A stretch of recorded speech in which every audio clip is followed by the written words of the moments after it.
وهذا كتاب أنزلناه مبارك مصدق الذي بين يديه ولتنذر أم القرى ومن حولها والذين يؤمنون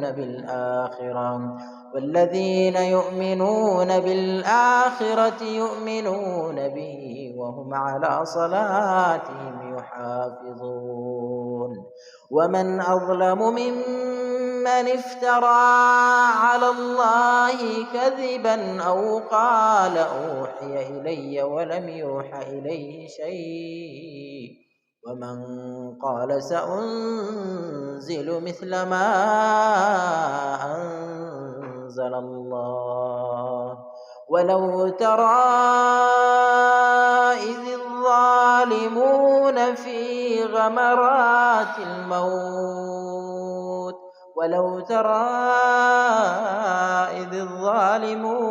في غمرات الموت والملائكة باسطوا أيديهم أخرجوا أنفسكم اليوم تجزون عذاب الهون بما كنتم تقولون على الله غير الحق وكنتم عن آياته تستكبرون.